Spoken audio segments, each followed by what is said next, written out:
મિત્રો, જીગીસા કિચનમાં આપનું સ્વાગત છે। તો આજે આપણે બનાવવાના છે લાલ મરચાંની ચટણી।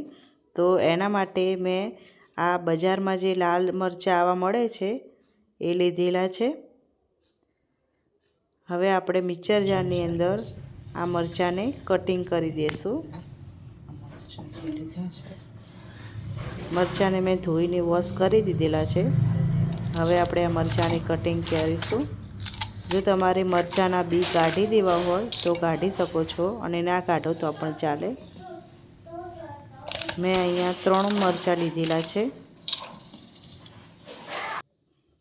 હવે એમાં નાની વાટકી જેટલું લસણ લેશું।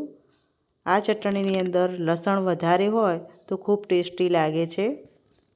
હવે આપણે આની અંદર અડધી ચમચી જેટલું જીરું એડ કરવાનું છે, અને સ્વાદ પ્રમાણે મીઠું એડ કરીશું। હવે આપણે મિક્સર જારની અંદર આને ક્રશ કરી દેવાનું છે। તો ક્રશ થઈ ગયું છે, તમે જોઈ શકો છો કે આ રીતની આપણે પેસ્ટ બનાવવાની છે।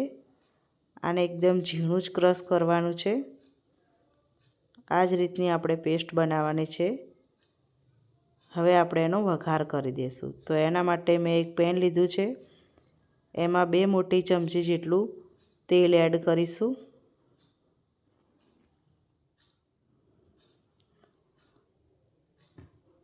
હવે આપણે એમાં અડધી ચમચી જેટલું ઘી એડ કરીશું।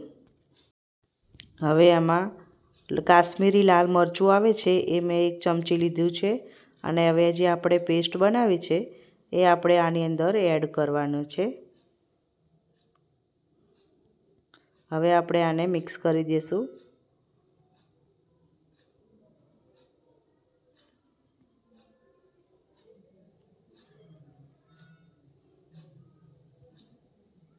હવે મિક્સર જારની અંદર પાણી વેડીને મેં એ લઈ લીધું છે।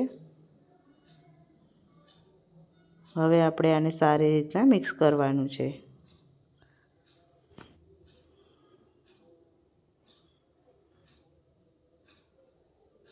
તો આને આપણે મીડિયમ ટુ સ્લો ગેસ પર જ થવા દેવાનું છે।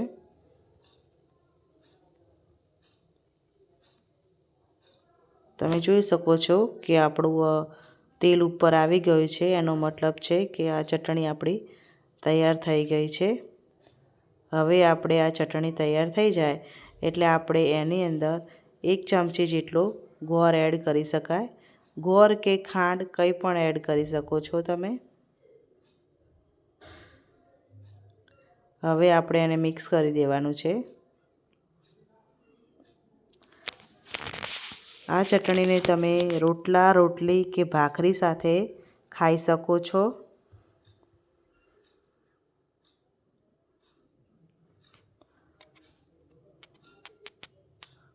તો હવે આપણે ગેસ બંધ કરી દેવાનો છે।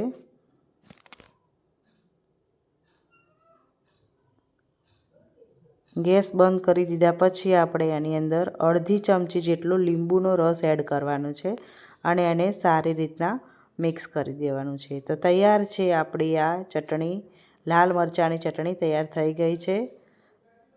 તો તમે જોઈ શકો છો, જોતાં જ ખાવાનું મન થઈ જાય એવી આપણી લાલ મરચાંની ચટણી તૈયાર થઈ ગઈ છે।